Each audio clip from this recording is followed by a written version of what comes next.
Hormonal acne नाम ही कुछ ऐसा है कि सोचकर लगता है कि इसका प्राइमरी कॉज सिर्फ हार्मोन्स ही होंगे, लेकिन अगर हार्मोन्स ही हार्मोनल एक्ने का रियल रीजन होते तो कुछ पेशेंट्स जिनको पीसीओएस की प्रॉब्लम रहती है, हार्मोनल इम्बैलेंस रहता है, उनको सीवियर एक्ने होने चाहिए। लेकिन कुछ पेशेंट जिनको रिपोर्ट्स एकदम नॉर्मल आती है, हार्मोन एकदम बैलेंस में रहते हैं, उनकी स्किन एकदम क्लियर रहनी चाहिए।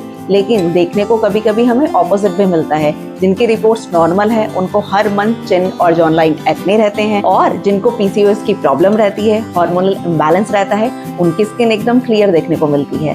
हम आए दिन सोशल मीडिया में ये तो सर्च करते रहते हैं कि हाउ टू बैलेंस हार्मोन्स, लेकिन उन फैक्टर्स को हम कम्प्लीटली इग्नोर कर देते हैं जिनकी वजह से बॉडी में हार्मोन इम्बैलेंस होता है।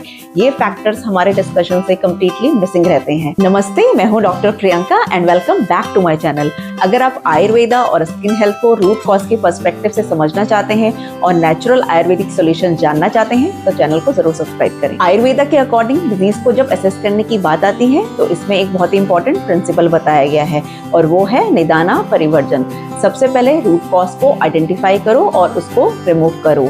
हार्मोनल एक्ने के कंटेक्स्ट में जब हम डिजीज को असेस करते हैं तो इसमें असेसमेंट होता है अग्नि कैसी है, यानी डाइजेशन कैसा है, बाउल हैबिट्स कैसी हैं, कॉन्स्टिपेशन रहता है या नहीं रहता है, स्लीप कैसी है, स्ट्रेस कितना है, मेंस्ट्रुअल हिस्ट्री क्या है, दोष कौन सा बढ़ा हुआ है बॉडी में, और आपकी प्रकृति क्या है। अब क्वेश्चन ये है कि ऐसे कौन से फैक्टर्स हैं जो हार्मोनल इम्बैलेंस में कंट्रीब्यूट करते हैं। अगर हम उन फैक्टर्स को ही कंट्रोल कर लें या करेक्ट कर लें तो हार्मोनल अपनी अवस्था में वापस आ जाएंगे। हार्मोनल एक्ने एक दिन में डेवलप नहीं होता है, ये मंथ्स की लाइफस्टाइल का रिजल्ट होता है। इसमें जो सबसे पहला फैक्टर है वो है डिस्टर्ब अग्नि, यानी poor digestion, irregular meal timing, over eating, processed food, ये सब हमारे मेटाबॉलिज्म को डिस्टर्ब करते हैं।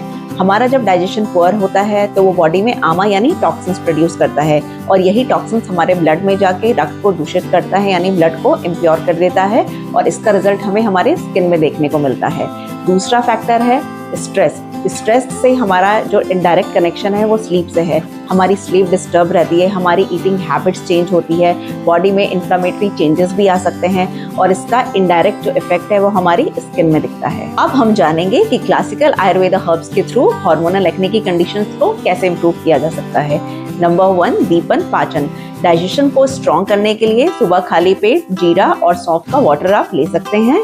नंबर 2 है आमा को क्लियरेंस करना, यानी टॉक्सिन्स को बॉडी से क्लियर आउट करना। इसके लिए रात को सोने से पहले 1 स्पून त्रिफला को ल्यूकवार्म वाटर के साथ लें। नंबर 3, रक्त शोधक यानी ब्लड टिश्यू को प्योरीफाई करना।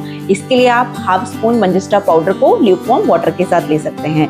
आप इसको आफ्टर ब्रेकफास्ट लें या फिर लाइट मील के बाद ही लें।